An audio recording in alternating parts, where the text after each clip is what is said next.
The reason why Starbucks sucks is more complicated than you think. This is a branding breakdown on Starbucks' fall from grace and what your brand can learn from the rise and fall of the Starbucks brand. Does anybody else feel that Starbucks just sucks these days? For me, it's really become apparent in the last 5 years. So I wanted to dig deeper.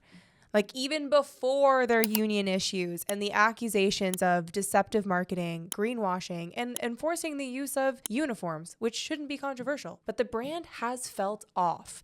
So I dug deep into the Starbucks brand, and I wasn't surprised by what I found. Starbucks is in deep shit. But the issues became apparent for the brand almost 20 years ago. The beacon for when the issues became the most apparent arose when Howard Schultz had a controversial memo leaked to the public. What's crazy is everything that Schultz pointed out about the decline of the brand is exactly what has continued to kill the brand today. So the memo was titled "The Commoditization of the Starbucks Experience."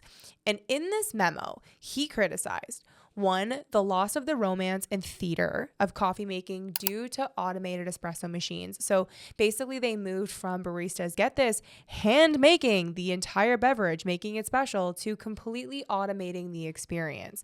So because they moved from handcrafting a beverage, which took way more time and way more money and allowed them to serve less people, when they automated it, it obviously killed the experience, which, surprise, surprise, the company went public during this transition, which I'll get to in a second. The second is that the baristas were no longer visible making the drinks. They were hidden behind drive-through windows and big machines, killing the relationship between the customer and the artisan. So basically it killed the whole vibe, and it also killed the smell. When Howard was involved in the company in charge between 1985 and really until like 2000, it was the baristas had to like open the coffee bags and take out the beans and like blend them so that the whole place smelled like coffee. The third is that the store designs became homogeneous, a $5 word for look and cookie cutter. They lacked warmth, character, and they didn't have any more neighborhood relevance. So they basically went to like a furniture package where they just purchased it, and every single location just felt the same, and it lost that vibe and that specialness.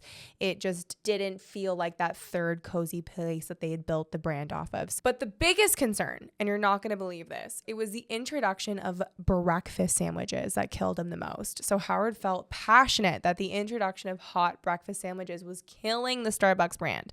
Why?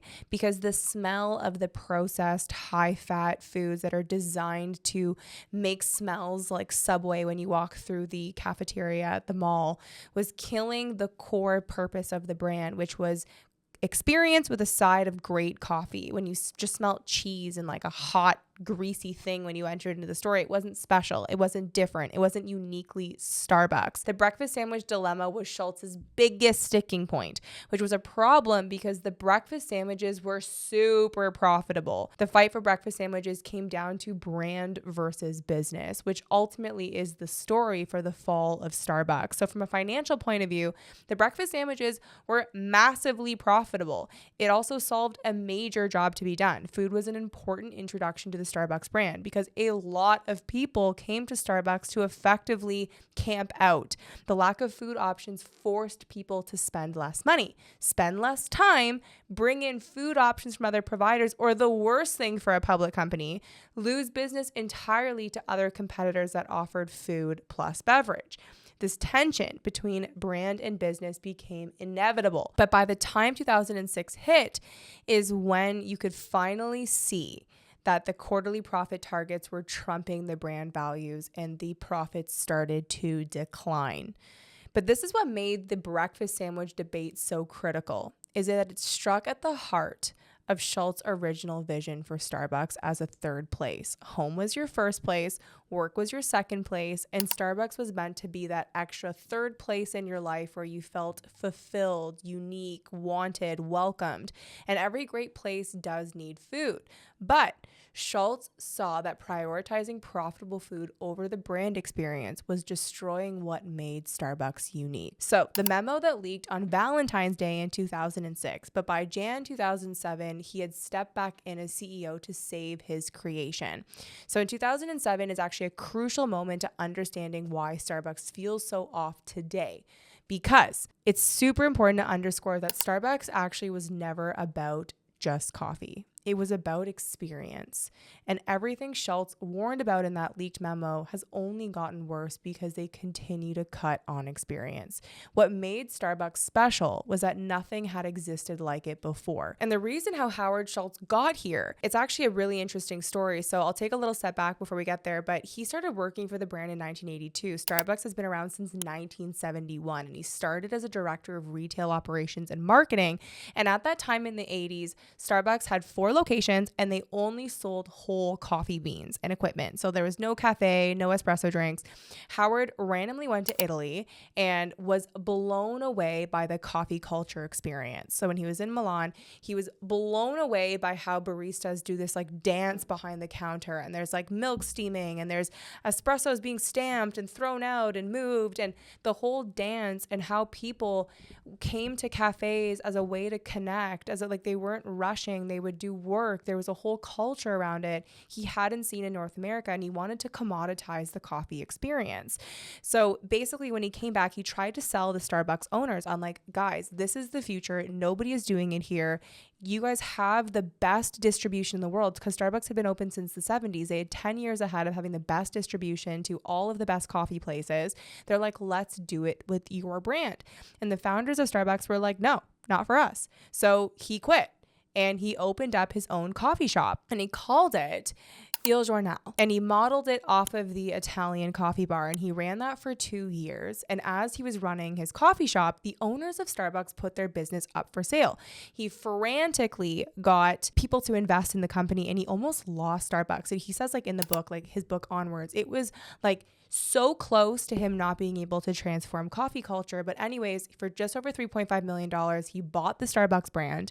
And from 1985 until really 1992, he scaled it into having over 150 locations in the west side of the US. By the end of that year, they did 200 stores. And by 2000, they were in over 10 countries and were accelerating at an insanely global pace.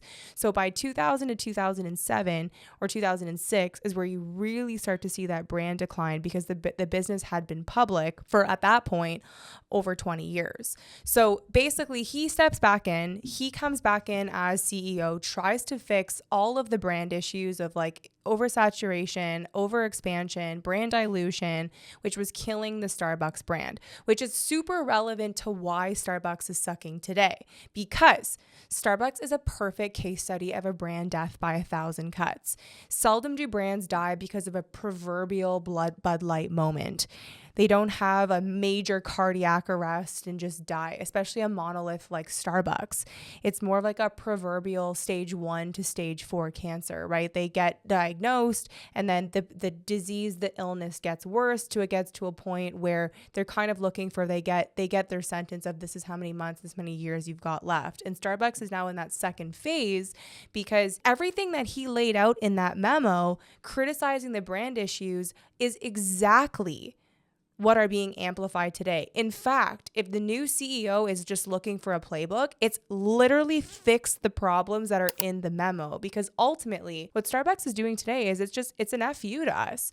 Like, they've completely cut back on experience. They're prioritizing mobile ordering. There's almost nowhere to sit in the store. The cost of the drink has gone up, but the experience and the specialness has not. So the price for the product has doubled, but every reason to buy it has gotten worse. We used to pay $4.50 to effectively camp out and rent your spot to work, have a meeting, hang out, feel special, have your name handwritten on a cup, have a barista hand make a beverage for you where you could custom order it. It was different. It's also important to note that competition crept up. In 2007, McDonald's did a $100 million marketing campaign to advertise its McCafe.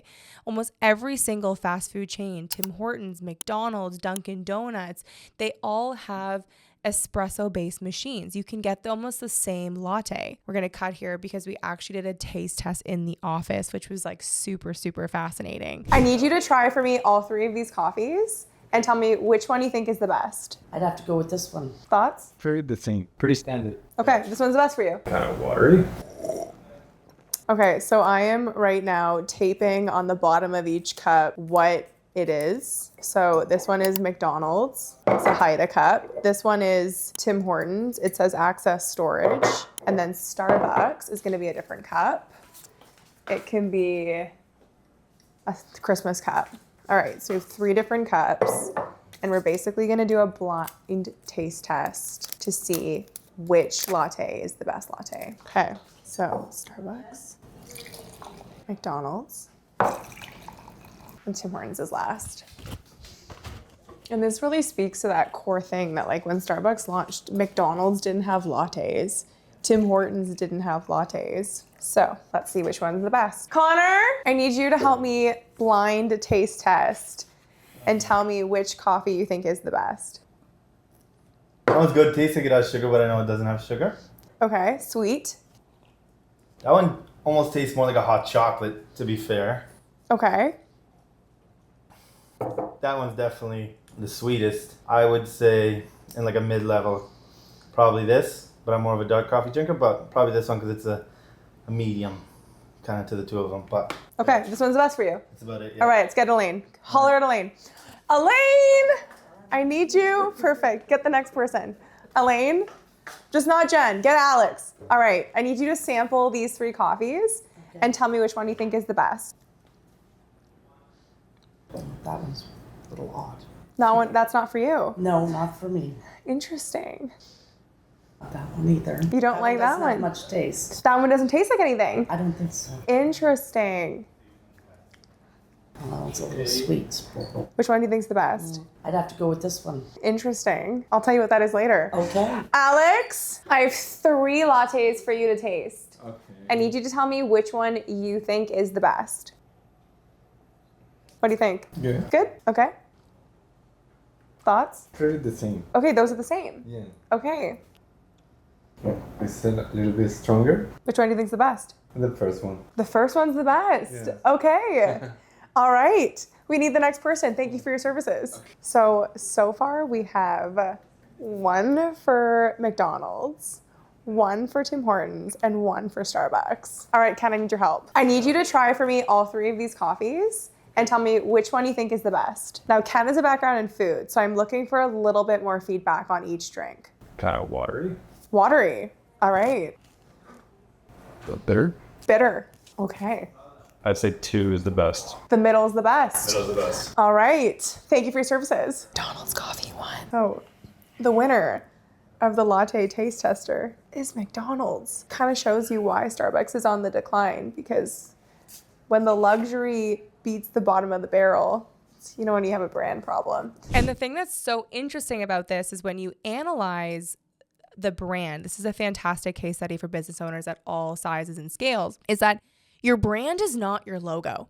And that's what the shareholders of Starbucks are trying to ride on, and that there is an endpoint when it doesn't matter how strong your logo is, it's not good enough. And it's important for me to touch on the 4 pillars of a brand. And the first pillar of a brand is a good product. Starbucks had the best and most ethically sourced coffee beans since the 70s. They were miles ahead of the Pete's, of the Blue Bottle coffees of the world, of all of these brands that have popped up since. They had the original supply chains. They had a great story. Starbucks was one of the first food and beverage companies to advocate for full benefits and for partnership options within the larger company. It was named for decades as one of the best places to work. The next pillar is a great experience. Starbucks nailed it. They created a whole other space called the third place. This was the ultimate experience. You could show up and you could ask for a different kind of milk in your drink. You could customize the whole thing to a point where it's like now become a Saturday Night Live skit. You have your name written on the cup, and you can go and and get that cup and have that experience anywhere in the world. And then final pillar is consistency. And this is what Starbucks got right. It perfected consistency to the point where it was reliable. It became a brand you could trust, but there was differentiation and uniqueness that it made you want to visit Starbucks throughout the world. One of the best things that they had launched during when Howard Schultz came back to the business, 2007 to 2017, is the Been There series. Those cups were wicked. I have literally 40 of them in my cupboard because everywhere I went in the world, Japan, Vietnam, Hong Kong, I had to stop and get a mug. I had to let my aunt know when she comes over that I'd been there, literally as we speak. It's our Starbucks New York cup. This was like a fantastic marketing play. The consistency was perfect, that it was special to go, but it was something that you knew and what you relied on. And when you start cutting away at those things, that's when you kill the brand. And what happened is after Howard Schultz decided to step down in 2017, they brought in an ex-Microsoft exec that again went back to the cutting board and redid all of the things that Howard Schultz fixed. And we're sitting here and there's this new CEO that's coming in addressing that the brand has completely lost the plot. Nobody feels special. You feel like you're being ripped off when you go to Starbucks. Like you go into the store and you're like, why am I paying $8 for this when it's not novel, it's not different, it's not unique. And the coffee isn't even as good as it used to be. Plus it doesn't smell like coffee. They brought back the hot breakfast sandwiches. The place smells like breakfast sandwiches whenever you go inside. The best hope that the brand has at this point is going back to that controversial memo. Because everything that Howard Schultz lays out in that memo is the literal playbook to getting the brand back on path. It's in a place where it's made so many missteps. It's had the second kind of revival, and it's been in business since the 70s, that this may be the beginning of the end. But because of its footprint and because it's a monolith, I think that there's space for extension if the brand goes back to its original principles because of the footprint that it has. There's been so many consumer reports that Gen Zs and younger, there is no novelty to Starbucks. They don't feel any connection to the brand. And that's what's killing the brand, is that the next generations don't have that specialness when they think of the brand. All that is being chased is like when they do maybe a viral drink hit, like not for nothing. The last innovation that Starbucks really introduced from a menu standpoint was the Frappuccino, which they purchased in 1994 from a Boston-based coffee shop. And it's in 2012, they did $2 billion in sales in Frappuccinos. Starbucks needs to bring something else. The rogue lawyer, Philip Millar, my co-host on The Art of the Brand, he always tells me they need to bring in bone broth. They need to innovate and do something that is different, because without that continuation of a focus on novelty, brands like Peet's and Blue Bottle Coffee are doing a better job on aesthetic vibe and offering an experience that is tailored to the modern consumer. So my ask for you is, the next time you go into a coffee shop, start noticing what makes it special, what makes it different, what gives you an experience that's worth remembering, that's measurable. Then go into a Starbucks and take note. Does it feel like a third place? Does it feel special? Does it feel unique? Does it feel like a company that transformed how we approach and experience coffee culture? My name's Camille Moore, and I'm thankful that you listened to this case study on Starbucks. I am obsessed with all things branding. So if this video was helpful to you in your business, please share this video, subscribe to the channel, and I love all things brand. I'll see you next time.